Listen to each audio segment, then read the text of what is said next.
Salut! Aujourd'hui je consacre une vidéo à la chanteuse Mylène Farmer. Pourquoi Mylène Farmer? Parce que c'est l'artiste numéro 1 en France. C'est la seule vraie icône que l'on a dans notre pays. Elle a vraiment une aura digne des plus grandes divas américaines. C'est aussi l'artiste la mieux payée. Elle bat tous les records en matière de vente d'albums. Et enfin, en l'espace de près de 40 ans de carrière, elle n'a jamais cessé de se renouveler et fédère plusieurs générations de fans.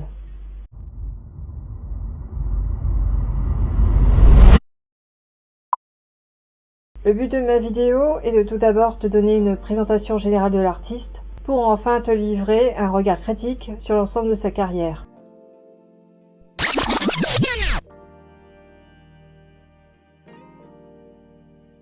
Tout d'abord, l'élément qui m'a paru important dans la bio de Mylène Farmer, c'est qu'elle est d'origine québécoise et non française. Son vrai nom est Mylène Gauthier et elle est née le 12 septembre 1961 à Pierrefonds, ville située non loin de Montréal. Ses parents ont émigré de France pour venir vivre au Canada en raison de la profession de son père qui était ingénieur des ponts et chaussées. Ensuite, ils sont revenus en France lorsqu'elle avait 8 ans pour s'installer définitivement en banlieue parisienne. Au lycée, elle fait des études littéraires, ce qui marqua son goût pour la littérature, que l'on va retrouver à travers les textes de ses chansons. L'autre point important est que Mylène Farmer, tout comme Laurent Boutonnat, aspirait à faire du cinéma à l'origine. En effet, elle a fréquenté le célèbre cours Florent afin de devenir actrice, tandis que Laurent Boutonnat aspirait à devenir réalisateur. Celui-ci a même présenté un film au Festival de Cannes, La balade de la féconductrice. Il était alors âgé seulement de 16 ans. Ce film n'a pas rencontré le succès. Un jour, Laurent Boutonnat organise un casting afin de recruter une chanteuse pour une chanson qu'il a écrite avec un ami, Jérôme Dahan. Et finalement, celui-ci se retrouve littéralement subjugué par Mylène Farmer. Laurent Boutonnat, c'est la voix, le physique de Mylène Farmer qui vous avait séduit ou sont les deux à la fois? Oui, c'est les deux à la fois parce qu'on cherchait quelqu'un au moment où on avait fait cette chanson avec un ami qui était maman à tort. C'était une chanson un peu spéciale qui se passait dans un hôpital psychiatrique d'une petite fille. Et le jour où Mylène est arrivée, elle était parfaite, quoi. C'était le personnage. Parce qu'elle avait l'air un peu pervers ou pas? C'était pas tellement pervers, c'est plutôt psychotique, je dirais. Quelqu'un d'un peu une forme d'ambiguïté, quoi. Oui, c'est très bizarre, mais ça a été elle tout de suite, quoi. Même avant de l'entendre chanter. Maman à tort connaît un succès d'estime tant vis-à-vis du public que de la presse. Ainsi débuta la carrière de Mylène Farmer. On peut donc considérer que Mylène Farmer et Laurent Boutonnat ont atterri dans l'univers de la chanson par erreur. Mais le tandem ne renoncera pas pour autant à leur première passion, le cinéma. En effet, ce qui distingue Mylène Farmer des autres artistes français, ce sont ses clips. Ils ont largement contribué à sa renommée, et pour certains s'apparentent à de véritables films. Elle est la seule chanteuse française à avoir autant travaillé sur l'univers visuel et à avoir élaboré sa propre mythologie. Les textes, les clips et les chansons de Mylène Farmer comportent de nombreuses références artistiques, littéraires et cinématographiques. Tout d'abord, son nom de scène Farmer est en fait un hommage à une célèbre actrice hollywoodienne qui a été internée de force dans un hôpital psychiatrique, Frances Farmer. Ensuite, le clip Libertine s'inspire largement du film Barry Lyndon de Stanley Kubrick en reprenant certaines scènes du film. Idem pour le clip Désenchanté, qui est en fait une pastiche du film Oliver Twist réalisé par David Lean. Dans ces textes, on retrouve des allusions à des auteurs du 19e siècle, tels que Baudelaire, Edgar Allan Poe, le Marquis de Sade ou encore Virginia Woolf, entre autres. Mais ce n'est pas tout. Mylène Farmer aime aussi la peinture. Le clip de la chanson Les mots, en duo avec Seal, a été inspiré par le radeau de la Méduse de Géricault, tandis que la chanson Je te rends d'amour fait référence au peintre Paul Gauguin. Évidemment, je n'aurais pas fini de te citer toutes les références de Mylène Farmer dans une seule et même vidéo. Je t'invite plutôt à consacrer les blogs de fans consacrés à ce sujet. Tu verras, tout y est extrêmement bien documenté. Alors, dans une vidéo que j'avais consacrée à la chanteuse Julia, artiste qui a été parrainé par le tandem Farmer-Boutonnat, j'avais dit quelque chose qui avait heurté certaines personnes qui ont réagi dans les commentaires, à savoir que Mylène Farmer n'était pas une grande chanteuse. Alors ce que je voulais dire par là, c'est que Mylène Farmer, elle n'a pas les capacités vocales de Céline Dion, elle n'a pas la puissance vocale de Mariah Carey ou de Whitney Houston. Ce n'est pas une chanteuse à voix. Un jour, j'ai regardé une émission dans laquelle on demandait à Pascal Nègre s'il pensait que Mylène Farmer était légitime avec son mince filet de voix. Celui-ci avait répondu que Serge Gainsbourg ne savait pas chanter, et pourtant il était tout à fait légitime dans la chanson française. Après tout, si on prend le cas de Mariah Carey par exemple, on lui a reproché d'être souvent trop dans la perfection. Or, dans la musique de variété comme dans la musique de jazz, ce que l'on attend d'un interprète, c'est avant tout une certaine imperfection. La voix de Mylène Farmer est à l'image des différentes facettes de son personnage. Elle est tour à tour sensuelle, mutine, fragile, éthérée, voire grave et sépulcrale. Donc j'ai plutôt tendance à la considérer comme une comédienne qui chante, plus que comme une chanteuse à part entière.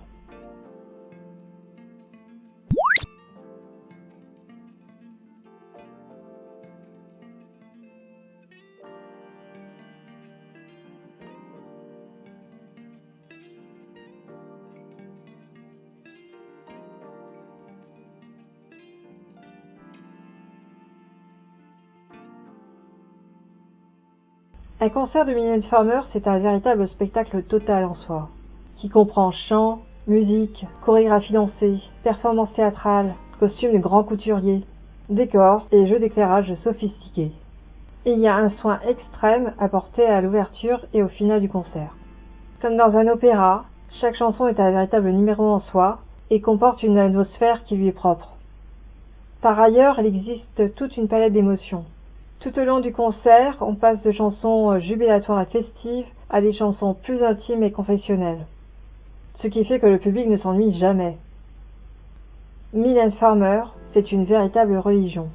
Oui, j'ai bien dit le mot religion.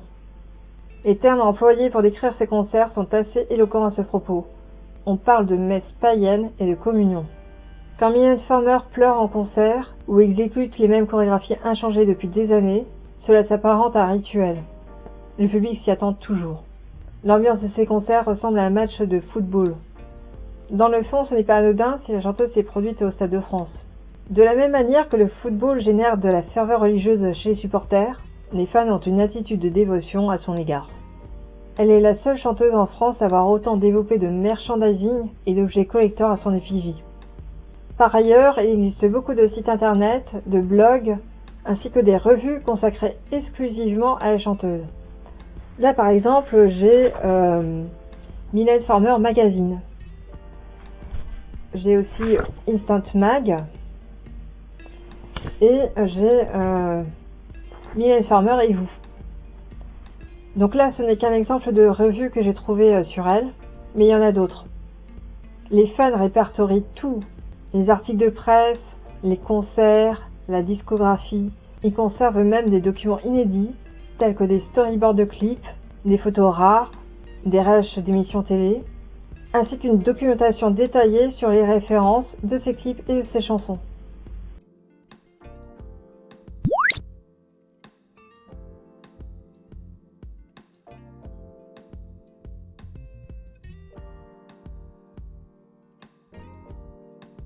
On a souvent comparé Mylène Farmer à Madonna. On l'a même surnommée la French Madonna. À l'instar de la diva américaine, elle est devenue une icône gay et féministe malgré elle, qui a osé parler ouvertement de sexe et de sujets tabous. À ses débuts, elle jouait des rôles ambigus sexuellement, avant d'assumer un rôle plus féminin par la suite. Comme elle a un côté sulfureux et provocateur. Néanmoins, il existe des différences entre les deux divas. Mylène Farmer incarne la fragilité, la mélancolie, le romantisme, la profondeur d'esprit et le goût pour la littérature. Elle correspond plus à cette image que les étrangers se font de la France. Pour ma part, je préfère Mylène Farmer à Madonna, parce qu'elle nous donne vraiment l'impression d'être un personnage surnaturel et irréel. Alors que Madonna, c'est plutôt le mythe de Cendrillon, c'est l'incarnation du rêve américain. Elle ne paraît plus terre à terre et au contact du monde réel. Ce qui renforce cette idée, c'est que les entrées sur scène de Mylène Farmer la mettent en scène comme un personnage venant d'un autre monde. Dans le concert de 89, elle sort d'un cimetière. Dans les concerts Millennium, Avant que l'ombre, Tour 2009 et la Défense Arena, la chanteuse descend du ciel. Enfin, dans les concerts de Mylène Farmer, il y a une réelle atmosphère, mais surtout une intimité avec les fans qui n'existe pas dans les concerts de Madonna.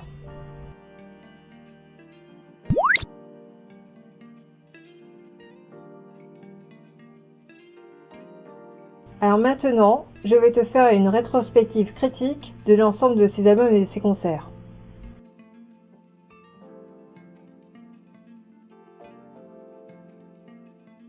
En 1986 sort le premier album de Mylène Farmer, Cendres de lune. On peut considérer cet album comme une sorte d'ébauche de ce qui adviendra par la suite. Il comporte ses premiers tubes, à savoir Maman a tort, Plus grandir, mais surtout Libertine et Tristana. Libertine est vraiment un titre phare dans la carrière de Mylène Farmer. Le texte et le clip sont érotiques et sulfureux à souhait. Le clip opère alors une véritable révolution dans le paysage musical français. D'abord parce qu'il excède largement la durée moyenne d'un clip. Ensuite parce que c'est un mini-film qui nous raconte une histoire et dans lequel la chanteuse joue un véritable rôle digne d'un personnage de cinéma. Enfin parce qu'elle y apparaît entièrement nue. Par ailleurs, c'est le premier clip dans lequel Mylène Farmer optera définitivement pour sa couleur de cheveux devenue iconique, le roux.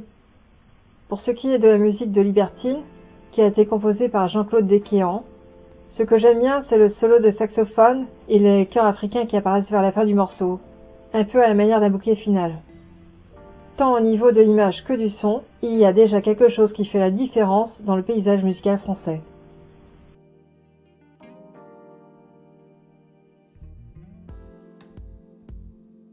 En 1988 sort le deuxième album, Ainsi soit-je. Dans le premier album, la majorité des chansons ont été écrites par Laurent Boutonnat, excepté 3 textes qui ont été signés Mylène Farmer. En fait, c'est surtout à partir de cet album que Mylène Farmer va s'investir pleinement dans l'écriture de ses textes, tandis que Laurent Boutonnat continuera à composer les musiques et à réaliser les clips. Ces textes prendront alors une tournure plus tragique. Par exemple, la chanson Ainsi soit-je parle du désespoir. Les chansons Jardin de Vienne et La Ronde triste parlent explicitement de la mort et du suicide. La chanson L'horloge est en fait une mise en musique du texte de Baudelaire portant sur le thème de la mort.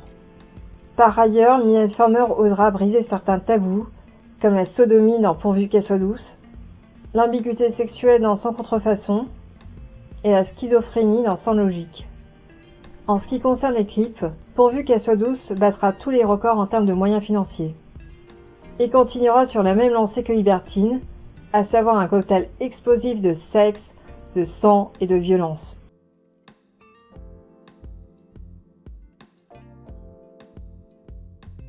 Le concert de 89 fait vraiment partie de mes concerts préférés. Dès les premières minutes, on a l'impression de pénétrer dans un film d'épouvante. Il existe une vraie dimension cinématographique. De tous ces concerts, c'est le seul qui comporte des performances théâtrales. On retrouve par exemple le personnage de la rivale de Libertine, ou encore la mère, jouée par Carol Fredericks dans Maman a tort. Par le biais de ces clips, s'est créée toute une famille de personnages, qui se retrouvent d'ailleurs rassemblés à la fin du clip À quoi je sers. Je regrette que cet aspect théâtral s'est un peu perdu par la suite. Dans ce concert, la logistique est beaucoup plus modeste que dans les concerts à venir. On est encore loin des shows américaines qu'elle fera par la suite. Mais il y a déjà une mise en scène exigeante qui est en place.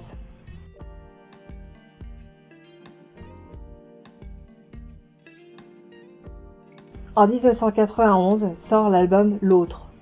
On y retrouve les thèmes de prédilection de la chanteuse, à savoir la mélancolie et le désespoir. Ce qui est tout nouveau dans cet album, c'est que Mylène Farmer nous livre un texte dans lequel l'ensemble d'une génération va se reconnaître. Désenchanté. À cette époque, on était en pleine crise de la guerre du Golfe, Mitterrand était arrivé au pouvoir, et la jeunesse était confrontée au chômage. Je crois que cette chanson peut encore être d'actualité, parce que ce n'est pas plus évident pour la génération actuelle. Quant au clip, il se fait l'écho de la chanson. Il exprime les sentiments communs d'une jeunesse en proie à la désillusion, à la révolte face à l'oppression et à l'incertitude quant à l'avenir. À partir de cette époque, Mylène Farmer se fait de plus en plus rare sur les plateaux télé et accorde peu d'interviews. Un reportage pour Fréquence Star, émission animée par Laurent Boyer, a été réalisée sur le tournage du clip Désenchanté. Mais à part ça, pas grand-chose. Il y a souvent eu une controverse en ce qui concerne l'absence de Mylène Farmer dans les médias. La chanteuse a souvent affirmé qu'elle était trop timide pour donner des interviews et que le silence faisait partie de sa nature profonde. Pourtant, certains journalistes persistent à croire qu'il s'agit d'une stratégie de communication finement rodée et qu'elle cultive le mystère. Pour ma part, je crois que cette artiste est vraiment timide, mais que forcément, à ses débuts, elle a dû faire de la promotion pour lancer sa carrière. Par la suite, à partir du moment où sa carrière était bien établie, et qu'elle a compris qu'elle pouvait compter sur sa fanbase pour promouvoir ses sorties d'albums et ses concerts, elle a pu se permettre d'être plus sélective dans le choix de ses médias.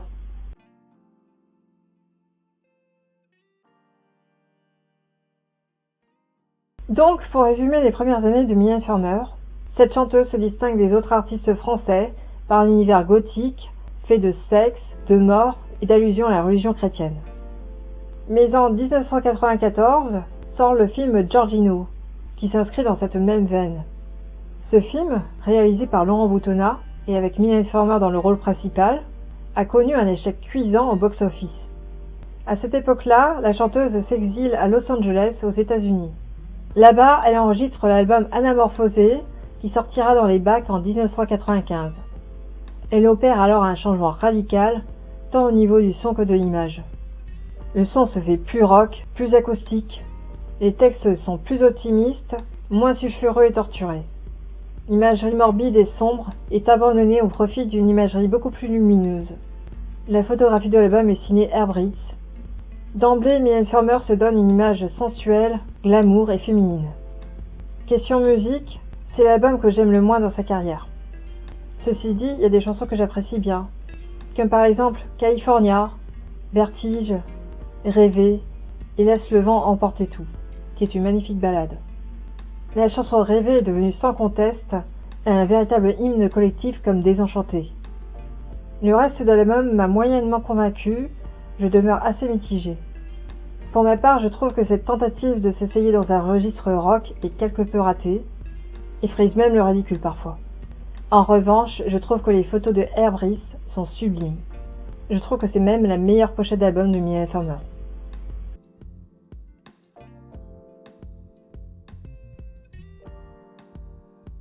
Le concert de 1996 est à l'image de l'album, à savoir plus lumineux, mais aussi plus coloré. Mylène Farmer y est sexy et féminine, elle portait des talons aiguilles et des tenues très déshabillées, faites de strass et de paillettes. On est donc bien loin de l'atmosphère macabre du premier concert. J'ai remarqué que c'est le seul concert qui ne comporte pas d'ouverture ni de finale spectaculaire. Par ailleurs, les costumes y sont plus ordinaires que dans les autres concerts.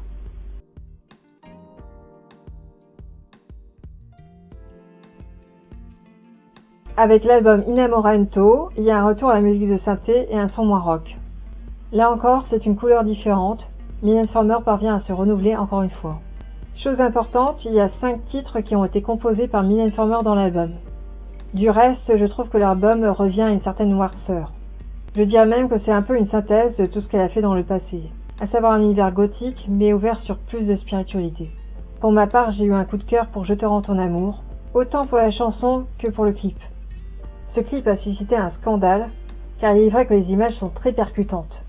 On y voit Mylène Farmer en train de baigner dans une mare de sang et en train de se faire violer par le diable. Ce mélange de sang, de sexe et de religion suscita des réactions de la part d'une association de mères de famille qui décida de porter plainte contre Mylène Farmer pour interdire le clip. Finalement, en raison de la censure, Mylène Farmer décida de mettre en vente le DVD du clip et reversa les bénéfices de ses ventes à l'association SIDAction.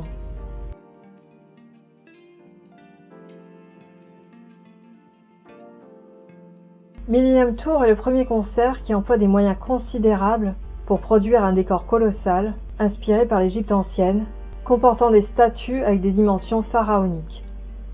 L'ambiance du concert se fait mystique. Par la suite, Mylène Farmer n'hésitera pas à produire des spectacles toujours plus démesurés, dont les budgets avoisineraient ceux des blockbusters hollywoodiens.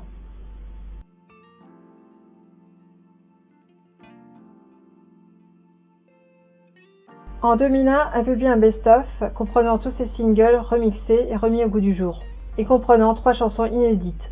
Les mots en duo avec le chanteur britannique Seal, C'est une belle journée et pardonne-moi.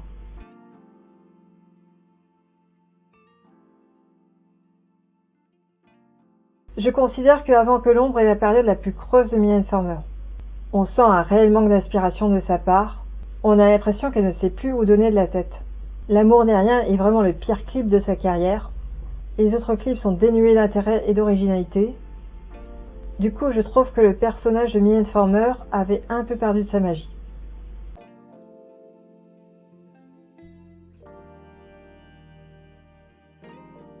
Bien que le concert comporte une ouverture et un final grandiose, le cœur du spectacle n'est malheureusement pas à la hauteur. Ce concert manque d'homogénéité dans son ensemble. Par ailleurs, je trouve que la chanson qui débute le concert est trop faible, et que d'une manière générale, les arrangements des chansons sont trop fades. Pour ce qui est de la danse, je trouve que Mylène Farmer avait pris un coup de vieux, et semblait moins péchu que dans ses autres concerts.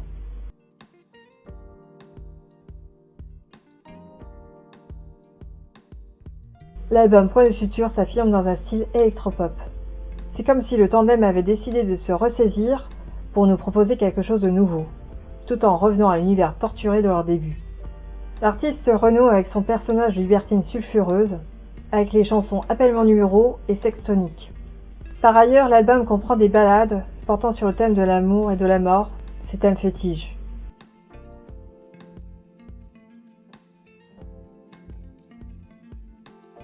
Je trouve que le concert Stade de France 2009 est très électrisant. Certains titres ont été arrangés dans des styles rock et techno, cela donne un réel esprit de fête au concert. Et puis Mylène Farmer y est vraiment au top de sa forme. Enfin, la chanteuse parvient à rebooster sa carrière. Si je devais comparer ce concert avec le précédent, Avant que l'ombre, il est beaucoup plus simple dans sa conception, mais il comporte plus d'âme et plus de tripes. J'aime beaucoup les costumes, ainsi que les couleurs utilisées pour l'éclairage, et je trouve que la manière avec laquelle la chanson Point de suture est introduite, ainsi qu'une vidéo nous montrant une chorégraphie dansée, constitue un très bel intermède.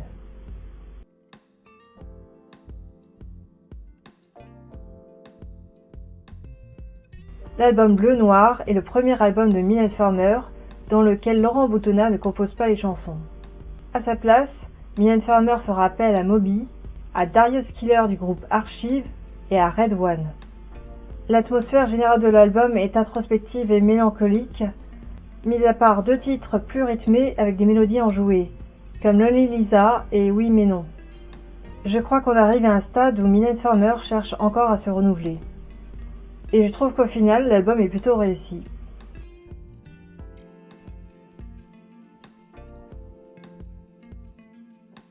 Pour l'album Mon Kimi, elle retrouvera son complice Laurent Boutonnat, qui composera des chansons dans des styles variés, allant du pop rock à la dance pop, en passant par la ballade. Je perçois cet album comme une sorte de retour aux sources. Disons que cet album ne comporte pas vraiment de surprises majeures, c'est du bon vieux Mylène Farmer.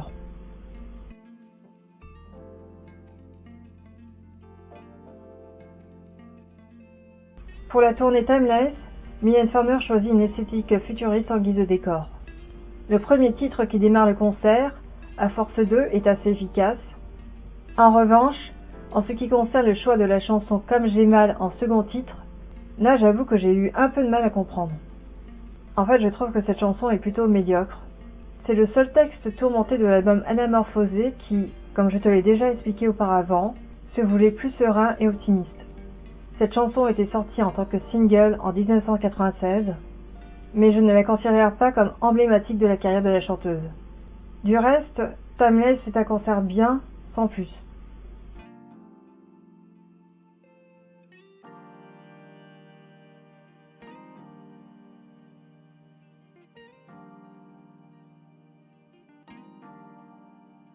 Depuis ces 10 dernières années, Mylène Farmer semble avoir définitivement quitté Laurent Boutonnat pour travailler avec d'autres compositeurs. Pour l'album Interstellaire, elle collabore avec le producteur Martin Kirstenbaum. Pour l'album Désobéissance, elle collabore en majeure partie avec le DJ Feder, auquel s'ajoutent certains titres composés par la chanteuse LP et le compositeur Léon Dutchman. Pour ma part, je resterai toujours une nostalgique des premières années Farmer-Boutonnat, car on pénétrait vraiment dans une atmosphère de conte merveilleux. Attention, je ne dis pas que les albums Interstellaire et Désobéissance sont nuls. Tout simplement, je n'y reconnais plus du tout l'artiste que j'ai connu pendant des années.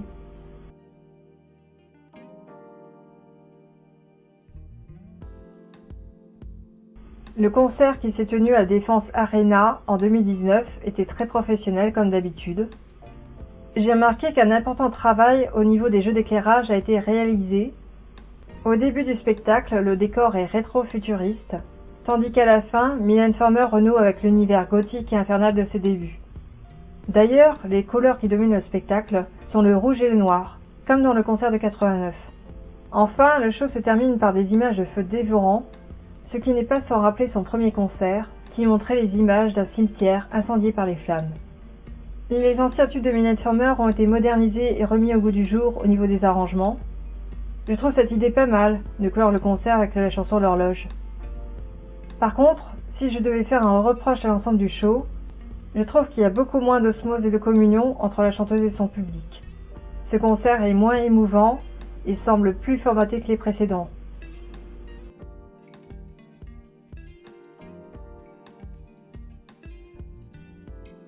Enfin, le dernier album de Mylène Farmer, L'Emprise, est sorti en novembre dernier. Il a été composé par Woodkid et les sonorités rappellent largement les années 80. Disons qu'il s'inscrit pleinement dans cette tendance rétro qui existe depuis ces 10 dernières années. Au niveau de l'image, je trouve que le clip L'Emprise est très esthétisant. Quant au clip Le Rayon Vert, en duo avec Aaron, il est plutôt d'inspiration rétro-futuriste.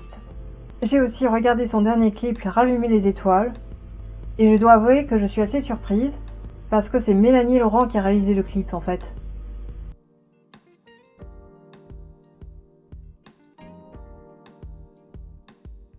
Par ailleurs, une tournée intitulée Nevermore a déjà été annoncée. Alors, qu'est-ce que Mylène Farmer va nous proposer cette fois-ci? Évidemment, seule elle le sait. Voilà, j'espère que cette vidéo t'a plu. Si c'est le cas, mets-moi un like et abonne-toi à ma chaîne pour ne rien manquer de mes prochaines vidéos. Je te dis à bientôt.